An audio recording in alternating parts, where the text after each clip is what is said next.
Morning students, आज हम पढ़ेंगे security analysis and portfolio management के अंदर म्यूचुअल फंड की रेगुलेशंस।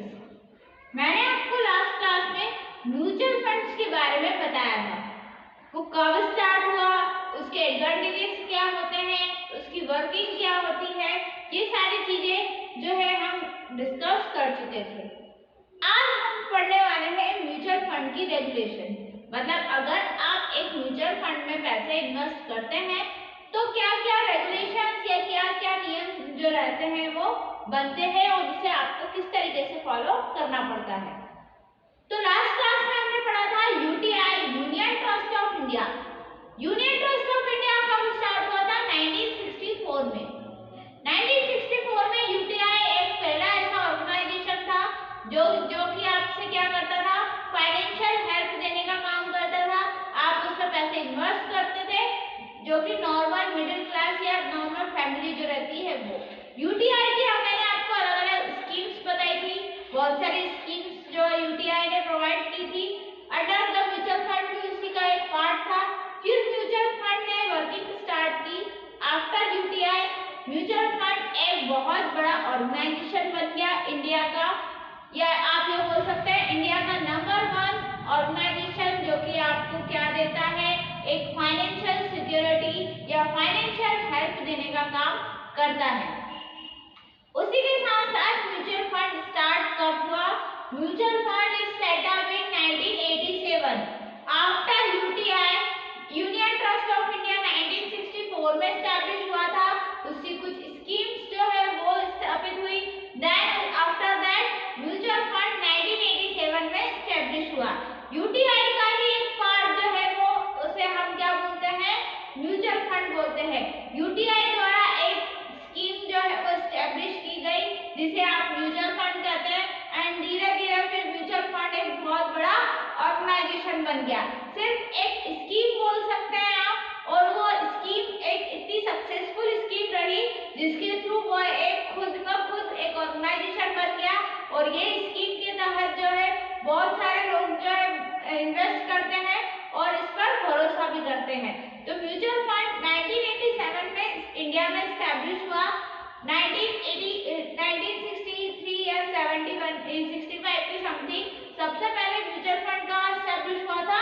इंग्लैंड में एस्टैब्लिश हुआ था। जब आप इंग्लैंड की बात करते हैं तो म्यूचुअल फंड क्या कहाँ पर एस्टैब्लिश हुआ था? इंग्लैंड में। इंग्लैंड में म्यूचुअल फंड बहुत ही सक्सेसफुल ऑर्गेनाइजेशन रही। फिर धीरे धीरे उसका असर दूसरी कंट्रीज पर भी पड़ने लगा और फिर हमारे इंडिया पर भी आने लगा।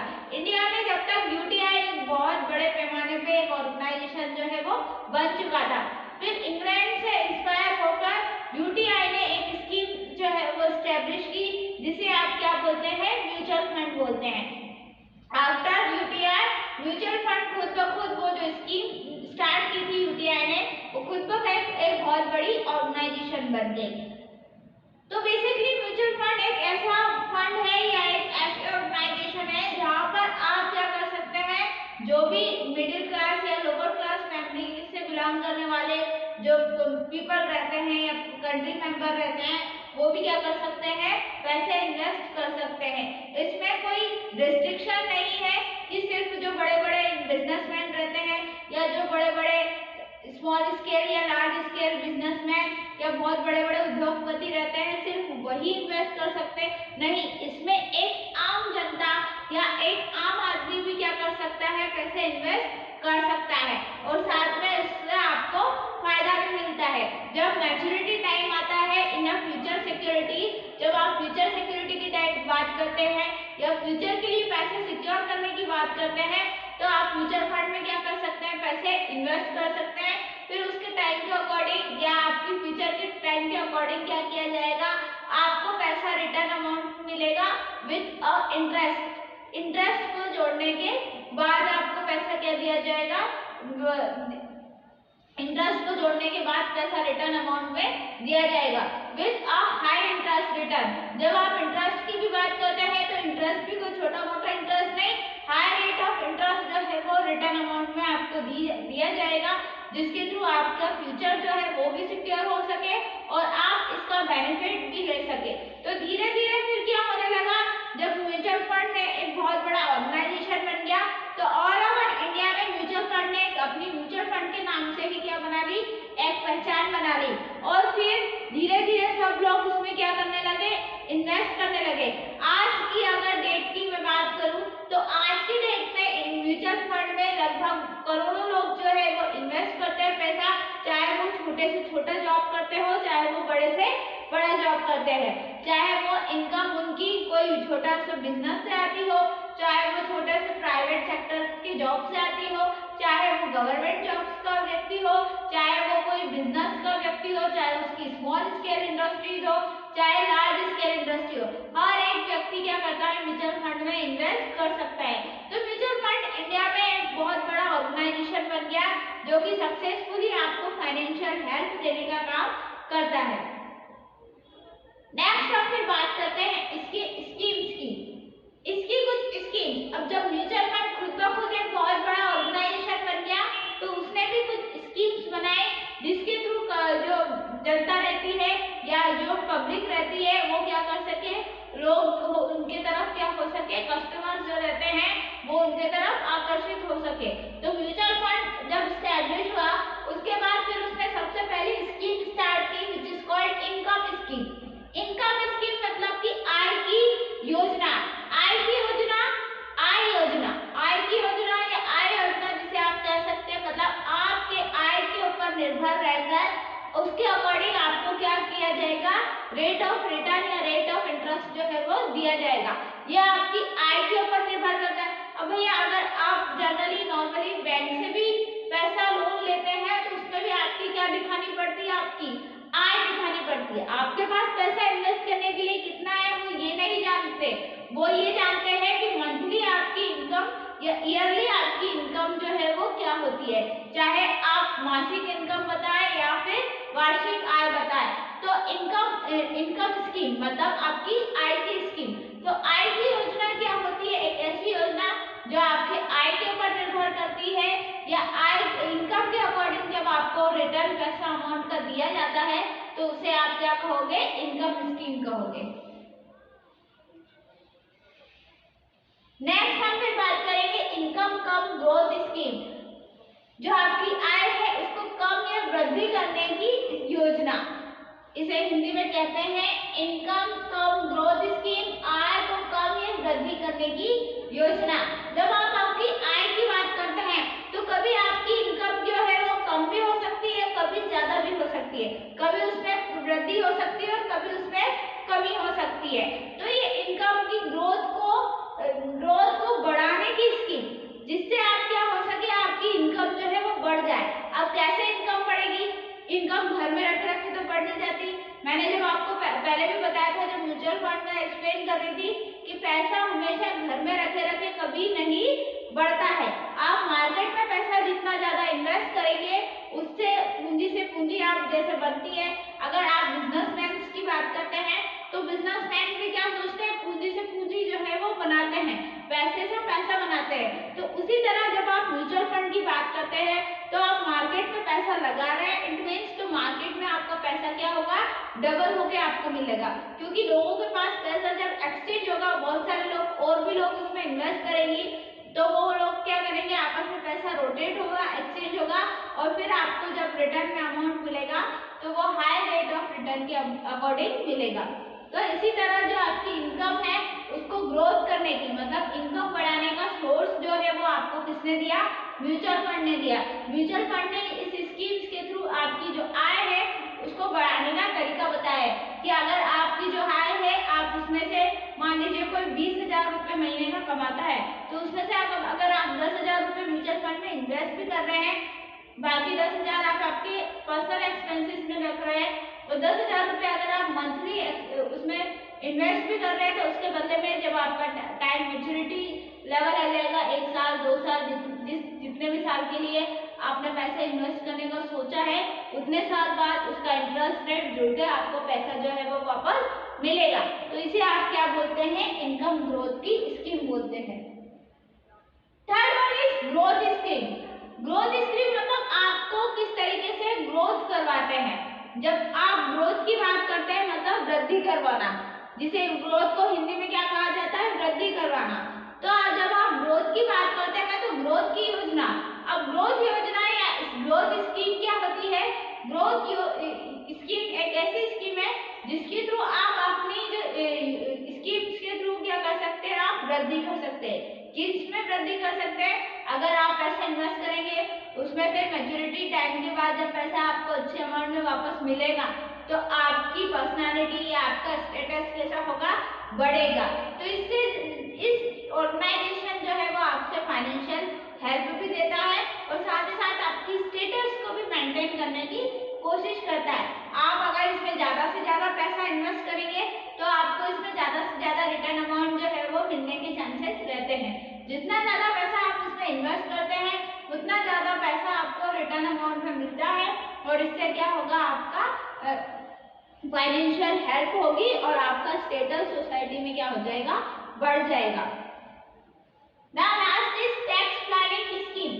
उसके बाद जब धीरे धीरे और ज्यादा म्यूचुअल फंड ने अपना चीजें जो है वो बढ़ाई, उसके बाद उन्होंने नेक्स्ट स्कीम या नेक्स्ट योजना जो है वो अप्लाई करी which is called tax planning. जब आप क्रय की प्लानिंग करते हैं, क्रय का नियोजन की योजना, क्रय नियोजन योजना, टैक्स प्लानिंग स्कीम। अब ये टैक्स प्लानिंग स्कीम क्या होती है?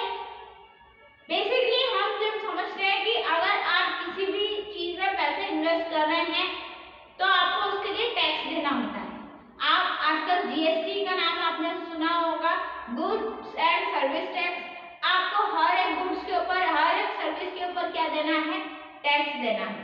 तो फिर म्यूचुअल फंड ने एक ऐसी स्कीम्स निकाली जिसके थ्रू आप क्या करते हैं, टैक्स आपको पेमेंट नहीं करना पड़ता है। टैक्स पेमेंट म्यूचुअल फंड खुद से ही करता है, चाहे वो आपसे इनडायरेक्टली रूप से वो ले रहा हो पैसे, बट फिर भी टैक्स का पेमेंट किसका नाम जाएगा, म्यूचुअल फंड खुद उस टैक्स का पेमेंट जो है वो करेगा। टैक्स प्लानिंग की स्कीम्स के थ्रू क्या होने लगा, जब लोगों को ये लगने लगा कि हाँ हमें टैक्स नहीं देना है तो और ज्यादा लोग उस स्कीम से या और ज्यादा लोग उस ऑर्गेनाइजेशन से जुड़े, जिसके थ्रू क्या होने लगा, म्यूचुअल फंड और ज्यादा बड़े पैमाने पे उस वर्क करने लगा। तो जब आप टैक्स की बात करते हैं तो हर एक लोग यही चाहता है कि हमें टैक्स ना पे करना पड़े। जब हमें टैक्स नहीं पे करना पड़ेगा तो दैट मीन्स हमारा वर्किंग सिस्टम कैसा चल रहा है, अच्छा चल रहा है। तो जब आप टैक्स की बात करते हैं तो म्यूचुअल फंड ने फिर टैक्स के लिए एक प्लानिंग की जिसके थ्रू आपको क्या किया जाता है, टैक्स प्लानिंग स्कीम किया जाता है। और टैक्स की प्लानिंग उन्होंने ये की कि टैक्स जो है वो हम लोगों से तो लेंगे ही, बट फिर भी पे कौन करेगा, हम करेंगे। या अमाउंट जो है टैक्स की वो कम कर दी जाती है जिसके थ्रू ज्यादा लोग जो है उससे जुड़ते हैं। तो नेक्स्ट स्कीम जो उन्होंने की वो टैक्स के लिए की, ताकि लोग हमेशा जब टैक्स की बात आ जाती है तो बहुत सारे लोग डिनाई कर देते हैं कि हम इन्वेस्ट नहीं करेंगे क्योंकि इसमें तो टैक्स भी इंक्लूड होता है। तो जब अगर आप टैक्स हटा दोगे या आप अगर एज अ ऑर्गेनाइजेशन ये बोल दोगे कि नहीं टैक्स तो हम पे करेंगे, आपको कुछ अमाउंट पे नहीं करना है, तो फिर वो जो कस्टमर रहते हैं वो इंटरेस्टेड रहते हैं रजिस्ट्रेशन करवाने में या म्यूचुअल फंड में इन्वेस्ट करने में। तो ये कुछ म्यूचुअल फंड्स की स्कीम्स है जिसके थ्रू म्यूचुअल फंड्स क्या करता है, अपना वर्क करता है। नेक्स्ट हम बात करेंगे रेगुलेशंस की। जब आप इसके रेगुलेशन, हम चैप्टर भी पढ़ रहे हैं रेगुलेशन ऑफ एमएफ मतलब म्यूचुअल फंड का रेगुलेशन। अगर आप एज अ इन्वेस्टर हो, चाहे आपका छोटा से छोटा बिजनेस हो, आपका छोटा से छोटा जॉब हो, पर आपको म्यूचुअल फंड में अगर इन्वेस्ट करना है तो कौन सा रेगुलेशन या कौन सा रेगुलेटिंग एक्ट के थ्रू आपको ये करना रहेगा, या आपको क्या क्या चीजें जो है उसके रूल्स एंड रेगुलेशन को फॉलो करना पड़ेगा जब एज अ कस्टमर आप म्यूचुअल फंड में क्या करना चाहते हैं, इन्वेस्ट करना चाहते हैं। तो फर्स्ट रेगुलेशन होता है रजिस्ट्रेशन। फर्स्ट सबसे पहले आप किसी भी ऑर्गेनाइजेशन में जाएंगे, कोई से भी फाइनेंशियल इंस्टीट्यूट में आप पैसे इन्वेस्ट करने जाएंगे, चाहे आप कोई सी बैंक में भी पैसे इन्वेस्ट करेंगे, तो सबसे पहले आपको क्या करवाना पड़ता है, रजिस्ट्रेशन करवाना पड़ता है। आजकल हर एक चीज में क्या होता है, आपका एक परफेक्ट रजिस्ट्रेशन किया जाता है ताकि ये पता चल सके कि आप इस वक्त के लिए उस ऑर्गेनाइजेशन में क्या कर दिए गए हैं, रजिस्टर्ड कर दिए गए हैं। तो वो एक रजिस्ट्रेशन नंबर आफ्टर दैट आपको दिया जाता है। उस नंबर के थ्रू आपको ये कंफर्मेशन मिलती है कि आप इस वक्त के लिए, चाहे वो 1 साल का रजिस्ट्रेशन किया हो या कितने भी टाइम का रजिस्ट्रेशन किया हो और कितने भी पैसे आप उसमें इन्वेस्ट करना चाहते हो, तो उतने टाइम के लिए आप क्या कर दी गए हैं, रजिस्टर्ड हो चुके हैं उस ऑर्गेनाइजेशन में। सिर्फ मैं म्यूचुअल फंड की बात नहीं कर रही हूँ, जब अगर आप रजिस्ट्रेशन की बात करते हैं तो रजिस्ट्रेशन आपको हर एक फील्ड में करना होता है। आजकल हर एक फील्ड में क्या कर दिया गया है, रजिस्ट्रेशन कंपलसरी कर दिया गया है। तो सेबी ने भी एक रजिस्ट्रेशन का एक अनाउंसमेंट दिया।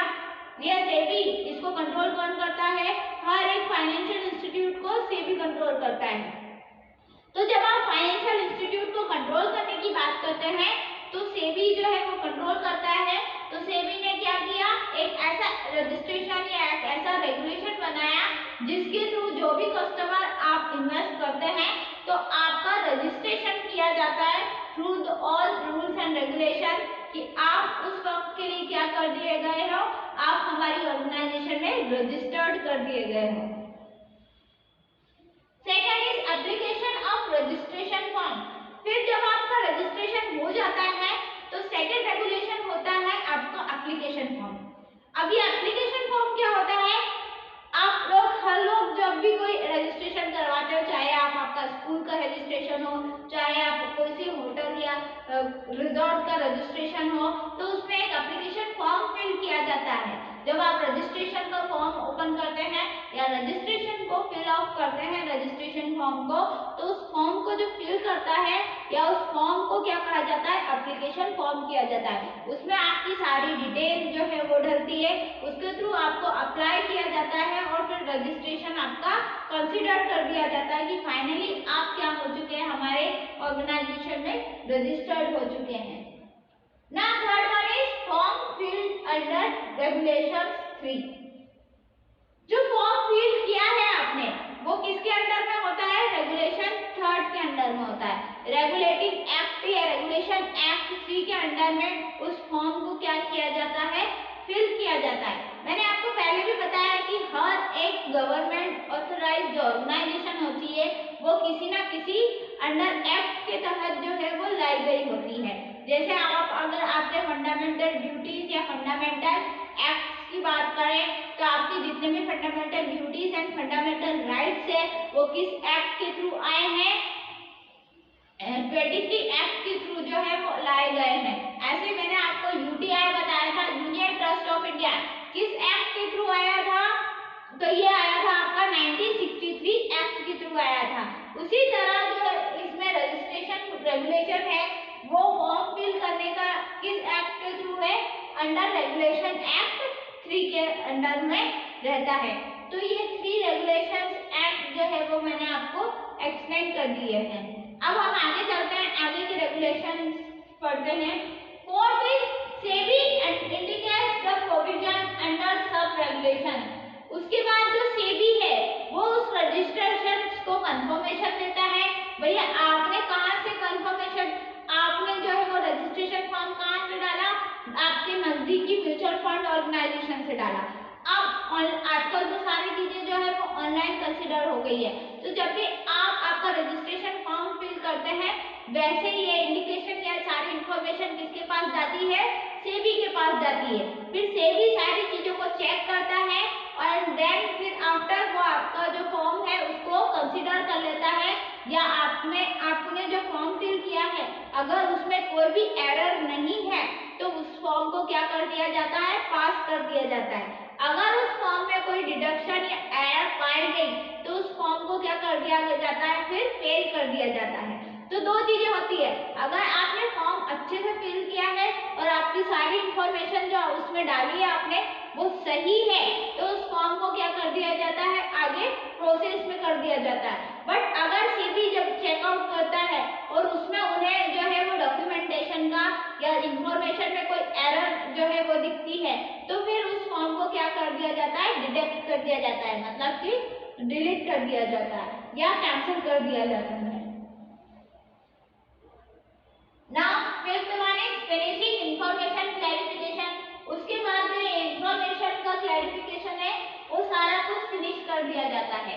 सब कुछ इंफॉर्मेशन आपने जो है फंड में डाल दी, उसके बाद सारी क्लैरिटी जो है वो हो गई, सेबी के पास भी सारी इंफॉर्मेशन मिल गई, सेबी ने भी सारी चीजें जो है वो चेकआउट कर ली, सेबी की तरफ से भी क्या दिया जाता है, ग्रीन चेक जो है वो दिया जाता है कि इट मींस आपका जो सारी इंफॉर्मेशन था या आपका रजिस्ट्रेशन जो है वो फाइनली हो चुका है।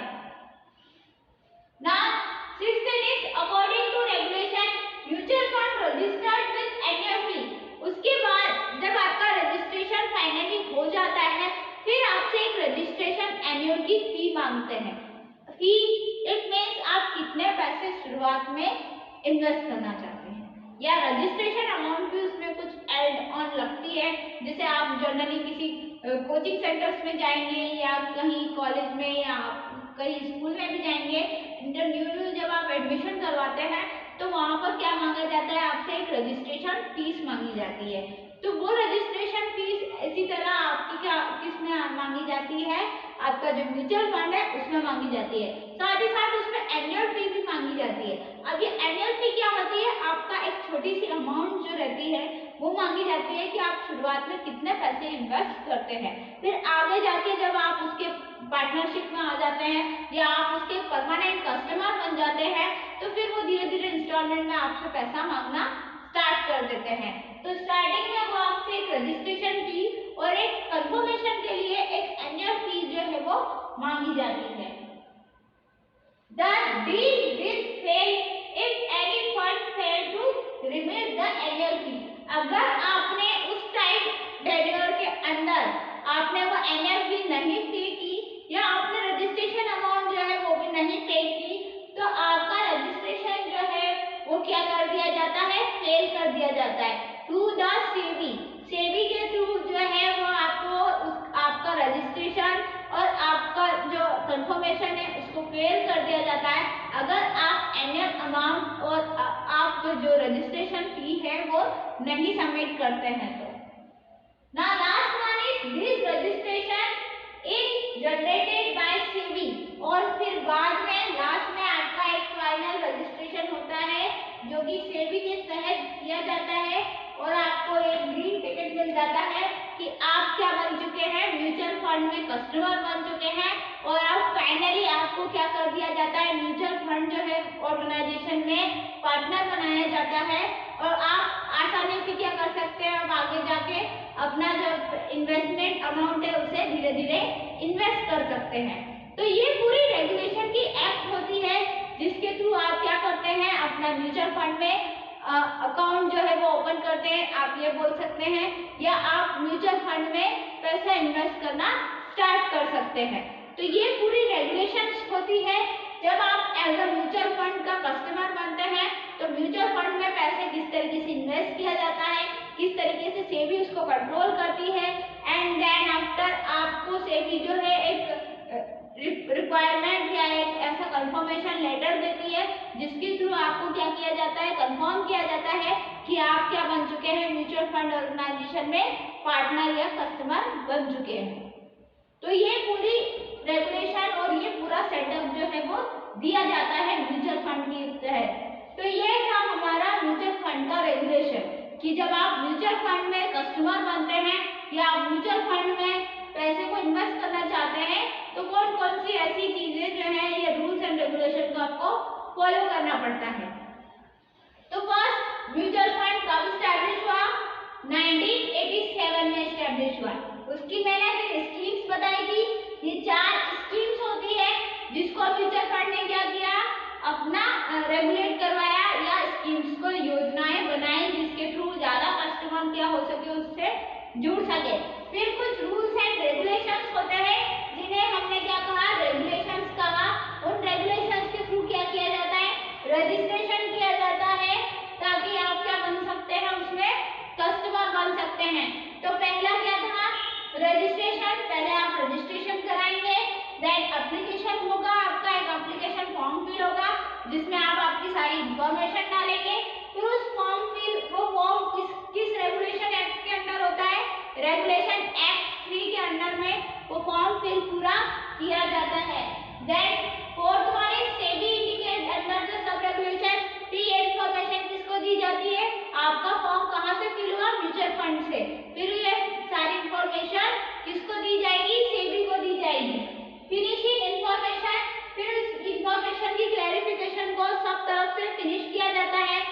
म्यूचुअल फंड हो चाहे सेबी हो, दोनों तरफ से आपको एक ग्रीन चिट मिलता है कि आपने जो इंफॉर्मेशन दी है वो क्या है, पूरी तरीके से कंफर्म है। फिर according to regulation mutual fund registered होता है। फिर उसके साथ अगर आपने कुछ अमाउंट रजिस्ट्रेशन की और एनुअल अमाउंट अगर नहीं दी तो आपका रजिस्ट्रेशन क्या कर दिया जाता है, कैंसिल कर दिया जाता है। और लास्ट में अगर आपने सारी इंफॉर्मेशन सही दी है, आपने रजिस्ट्रेशन फी भी पे की है, साथ ही साथ जो एनुअल अमाउंट जो देनी पड़ती है स्टार्टिंग में वो भी पे की है, तो आपका रजिस्ट्रेशन ग्रांटेड किया जाता है थ्रू द सेबी। सेबी एक ऐसी ऑर्गेनाइजेशन है जो सारे जितने भी आपके फाइनेंशियल इंस्टीट्यूट है उनको कंट्रोल करती है, उनको रेगुलेट करती है और सारी चीजों को प्लान आउट भी करती है।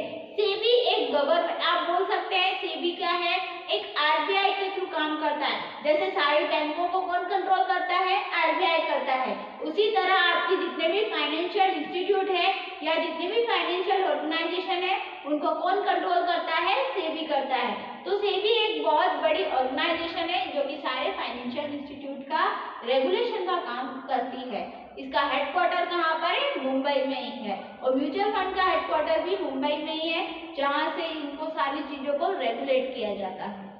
तो ये था हमारा म्यूचुअल फंड का रेगुलेशन कि आप जब म्यूचुअल फंड में as a customer mutual fund के कस्टमर बनते हैं तो इन रेगुलेशन एक्ट्स के थ्रू क्या किया जाता है, आपको कंफर्म किया जाता है और कस्टमर बनाया जाता है।